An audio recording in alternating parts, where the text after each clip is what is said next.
Start कर रहे हैं आयोनिक सॉलिड।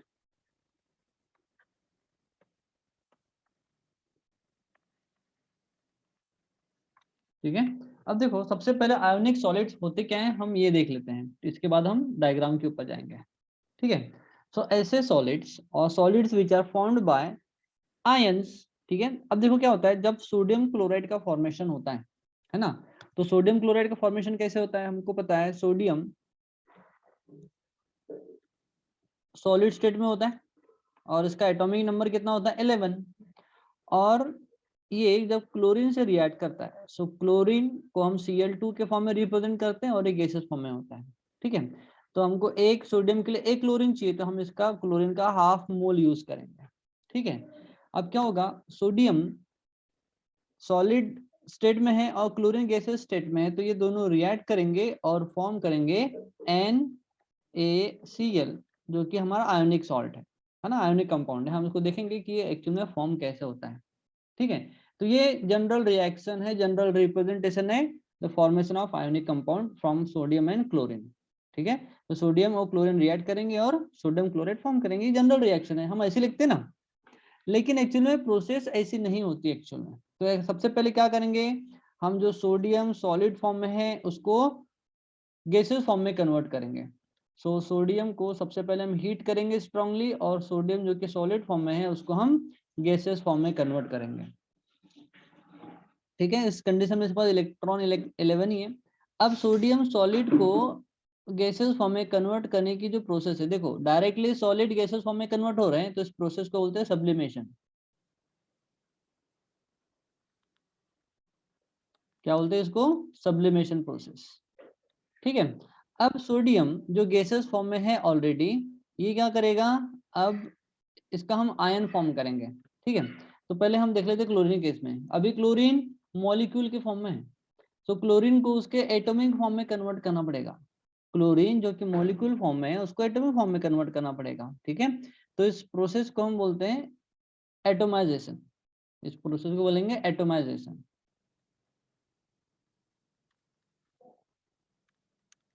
ठीक है, मॉलिक्यूल या कंपाउंड को जब हम उसके एटॉमिक फॉर्म में कन्वर्ट करते हैं, इस प्रोसेस को बोलते हैं एटोमाइजेशन। ठीक है, अब एटोमाइजेशन के बाद क्या होगा, अब सोडियम पर आ जाओ वापस। अब सोडियम अभी भी गैसेस फॉर्म में तो है, बट ये अभी भी क्लोरीन से रिएक्ट नहीं करेगा। इसके लिए उसको स्टेबल होना पड़ेगा बाय लॉस ऑफ इलेक्ट्रॉन। देखो सोडियम का इलेक्ट्रॉनिक कॉन्फ़िगरेशन क्या है, इट इज 2 8 एंड 1। तो सोडियम के आउटर मोस्ट शेल में 1 इलेक्ट्रॉन है, तो ये स्टेबल है क्या, नहीं है। तो क्या करेगा, ये इस एक इलेक्ट्रॉन को लूज करेगा और फॉर्म करेगा सोडियम का पॉजिटिव आयन। तो जो सोडियम गैसेस फॉर्म में है जिसके पास 11 इलेक्ट्रॉन है, वो इलेक्ट्रॉन को लूज करेगा और फॉर्म करेगा सोडियम के गैसेस फॉर्म में उसका positive ion by loss of electron. ठीक है, इलेक्ट्रॉन लॉस कर दिया। अब सोडियम पॉजिटिव आयन के ऊपर बचे कितने, 10 इलेक्ट्रॉन। अब इसका इलेक्ट्रॉनिक कॉन्फ़िगरेशन क्या हो जाएगा, 2 एंड 8, बिल्कुल नियॉन के इलेक्ट्रॉनिक कॉन्फ़िगरेशन के समान। यहाँ पर क्या था इसका इलेक्ट्रॉनिक कॉन्फ़िगरेशन 2 8 एंड 1, तो आउटर मोस्ट शेल का एक इलेक्ट्रॉन लूज हुआ और उसने इलेक्ट्रॉनिक कॉन्फ़िगरेशन 2 और 8 को एक्वायर किया, जो कि स्टेबल फॉर्म है। तो सोडियम अपने मेटेलिक फॉर्म से आयन फॉर्म में कन्वर्ट हो रहा है, एटॉमिक फॉर्म से आयोनिक फॉर्म में कन्वर्ट हो रहा है, तो इस प्रोसेस को बोलते हैं आयोनाइजेशन। इस प्रोसेस को बोलते हैं ionisation.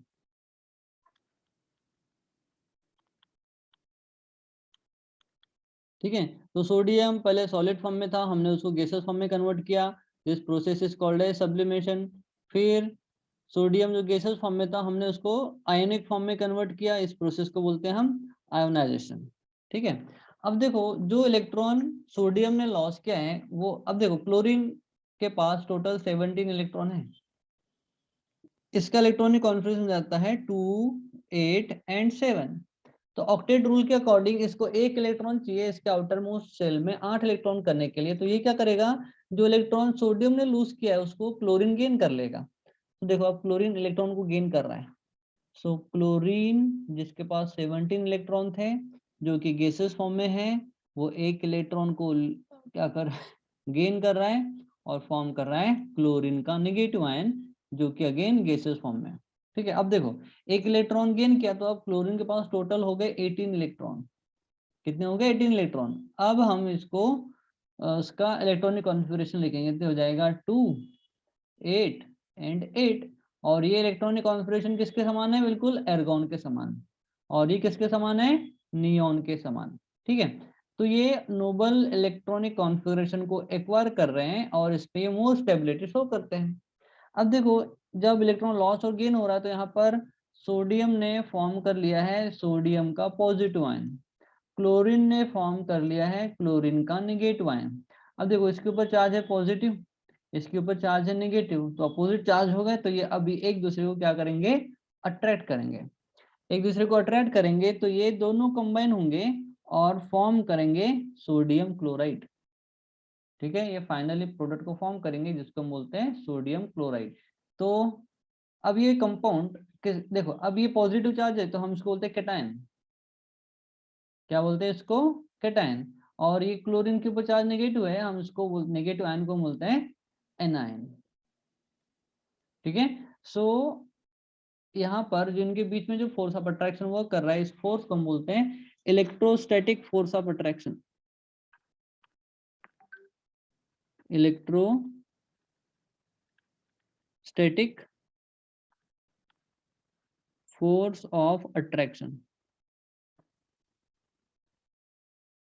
Electrostatic force of attraction कहते हैं इसको। ठीक है, अब देखो ये जो कंपाउंड फॉर्म हुआ है, ये एनायन और कैटायन जो कि आयन है ना, उनके बीच में फॉर्म हुआ है by the force of attraction called electrostatic force of attraction. That's why this compound is called as ionic compound. और हम ionic compound है ना, ionic solid की ही बात कर रहे हैं। ठीक है, तो हम यहाँ पर लिखेंगे ionic compound की, ionic solid की definition। ionic solid की definition देखेंगे, तो क्या हो जाएगी ionic solid की definition? The solids which are formed by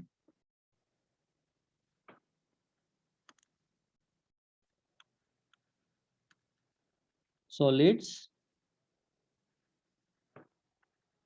which are formed by electrostatic force of attraction between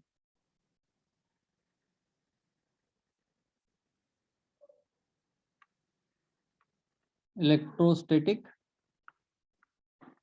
force of attraction between anion and cation are called as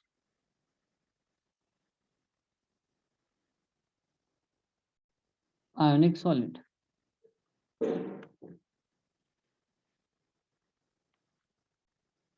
ionic solids। ठीक है, तो ये हो गया all about ionic solid. Example लिख लेते हैं। NaCl जो भी हमने देखा स्ट्रक्चर, NaCl। ठीक है, जितने भी all ionic compounds, all salts are ionic solids. ठीक है, जितने भी सॉल्ट है वो सब क्या है? आयोनिक सॉलिड है। ठीक है, इसका स्क्रीनशॉट ले लो, फिर आगे बढ़ते बेटा।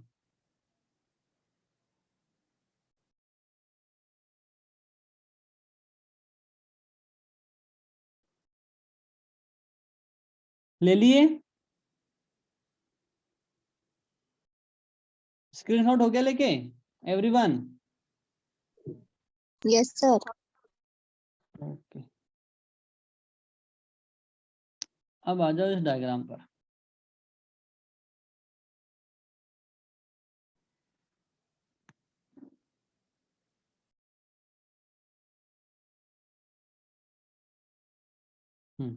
अब देखो आयोनिक सॉलिड के कुछ कैरेक्टरिस्टिक फीचर्स यहाँ पर दिए हुए हैं। क्या है? फर्स्ट, क्लोराइड आयन, हम बात करें NaCl की, NaCl बोलो या फिर सेशियम क्लोराइड बोलो, जिसके भी बोलो, कोई भी हम आयनिक कंपाउंड की बात कर रहे हैं। यहाँ पर किसका मैसेज आया, यहाँ पर क्लोरीन के ऊपर चार्ज है नेगेटिव और सीजियम के ऊपर चार्ज है पॉजिटिव। ठीक है, क्या the chlorine ions occupied the latest side of the simple cubic cell. तो अगर हम बात कर रहे हैं सेसियस क्लोराइड की, सेजियम क्लोराइड की, तो यहाँ पर जो हमारा कौन सा क्लोरीन आयन है, ये वाले क्लोरीन, ये एक यूनिट सेल हम जब पढ़ेंगे ना, तो यहाँ पर हम देखेंगे कि एक्चुअल में एजेस क्या होते हैं, सेंटर क्या होता है ना, एज लेंथ क्या होती है, सब देखेंगे वहां पर। ठीक है, तो ये है वर्टाइसिस पॉइंट। ठीक है, इसको बोलते हैं वर्टाइस। सो वर्टाइस के ऊपर क्लोरीन है और सेंटर में, यहाँ पर इस यूनिट सेल के सेंटर में सेजियम पॉजिटिव आयन मेटल रहेगा हमारा। ठीक है, one caesium ion lying on the centre of the unit cell, यानी अगर हम नेगेटिव पॉजिटिव आयन की अगर बात करते हैं, तो एक्चुअल में यहाँ पर नहीं, हम ये दूसरा स्ट्रक्चर देखते हैं, वहां पर सारी चीजें क्लियर हो जाएगी। यहाँ पर देखो, ये है सोडियम क्लोराइड का स्ट्रक्चर।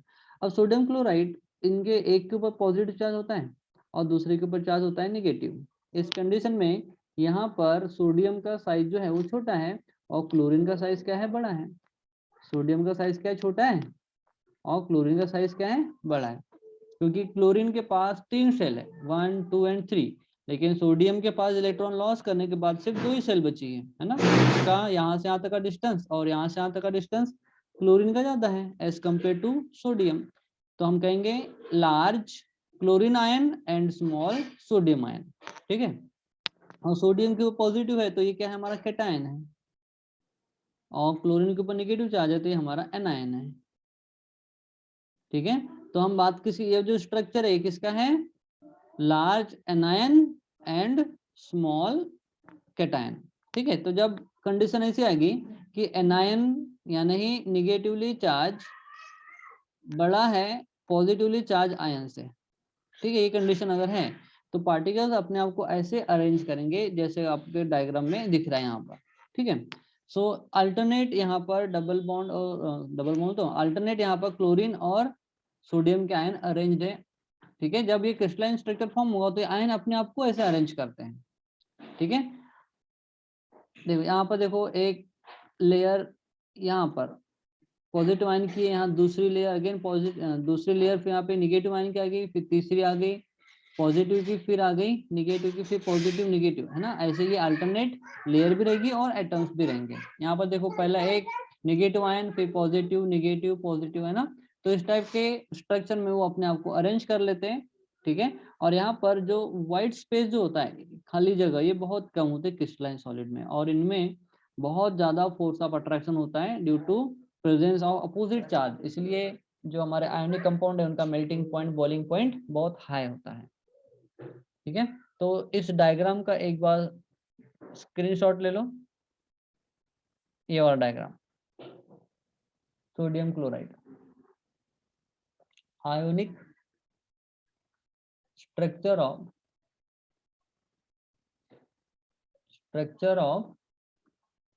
Sodium chloride. इसका स्ट्रक्चर क्या, स्क्रीनशॉट ले लो बेटा एवरीवन।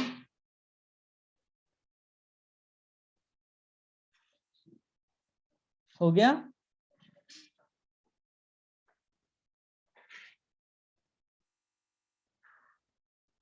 हाँ सर। हाँ ठीक है।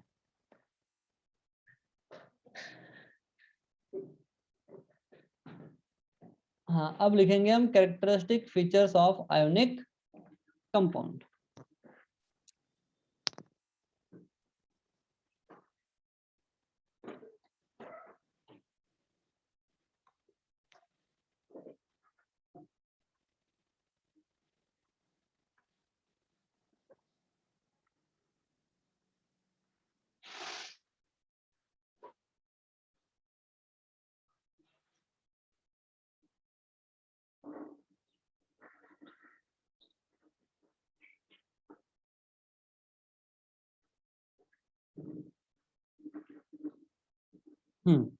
फर्स्ट देखो क्या है, सबसे पहला कैरेक्टरिस्टिक्स है कि आयोनिक कंपाउंड आयन से बने हुए हैं ना, केटायन और एनायन से। ठीक है, तो ionic compounds are formed bye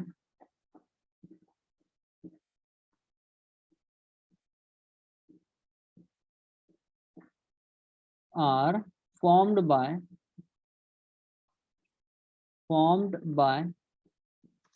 anion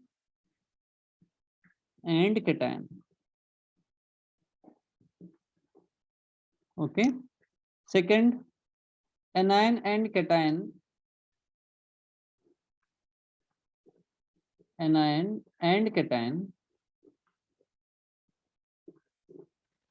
have strong force of attraction.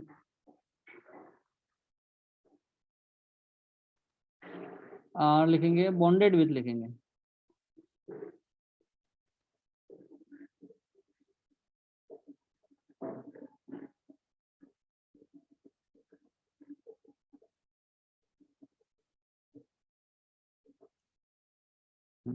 क्या है? anion and cation strongly bonded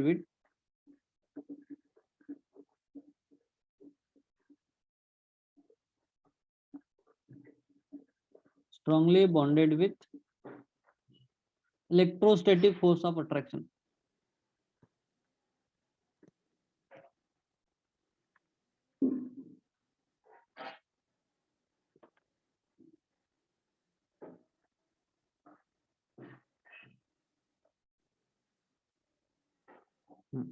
third point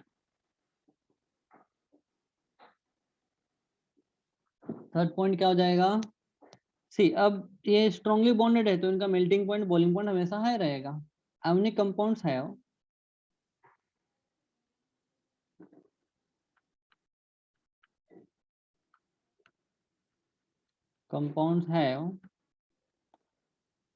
high melting and boiling point. Sorry.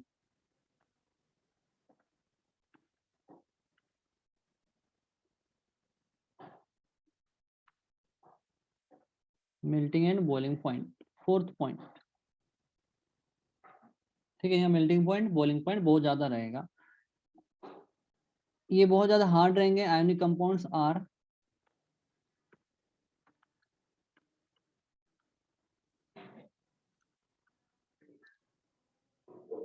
hard and brittle. Brittle का मतलब when the pressure is applied they break down into the small particles. Okay, उसको बोलते हैं brittle. Ionic compounds on solid state they do not conduct electricity. Ionic compounds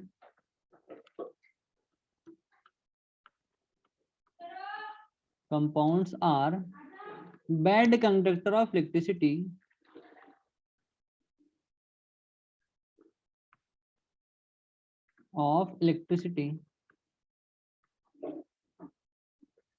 at solid state.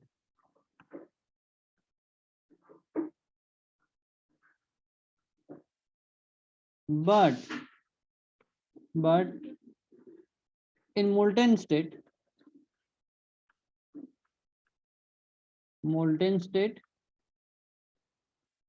and in aqueous solution. Equation है, पानी में जब हम dissolve करेंगे ionic compound को तो उनका जो सॉल्यूशन है ये गुड कंडक्टर ऑफ इलेक्ट्रिसिटी होगा और उनका मोल्टेन यानी पिघला हुआ. ठीक है, molten state and aqueous solution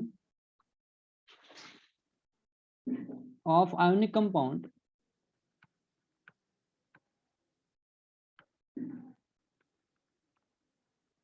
shows good electrical conductivity.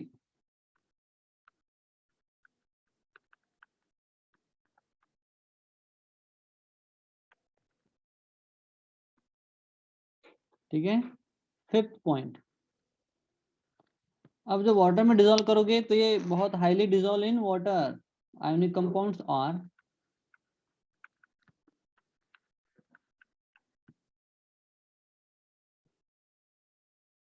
highly dissolved in water.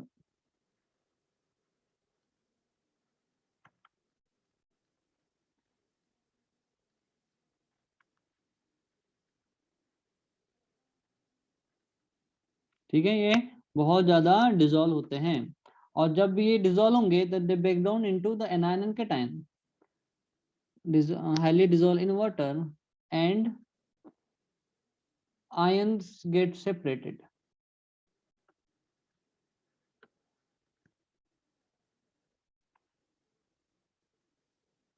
हाँ, जैसे वाटर में डिजोल्व करोगे, सपोज आपने डिजोल्व किया NaCl को, NaCl को आपने वाटर में डिजोल्व कर लिया, ठीक है, तो ये क्या फॉर्म करेंगे, Na का positive ion aqueous form plus Cl का नेगेटिव आयन एक्वियस फॉर्म में, ठीक है। तो ये कंपोनेंट आयन में क्या हो जाएंगे, ब्रेक डाउन हो जाएंगे, ठीक है। So this is all about the you know characteristic features of ionic compound, ठीक है। स्क्रीनशॉट ले लो इसका।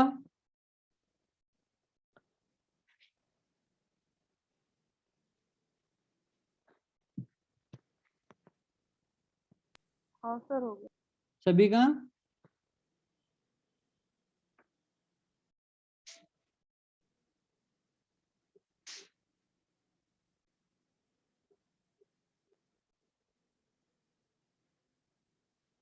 किसी को डाउट बेटा इसमें,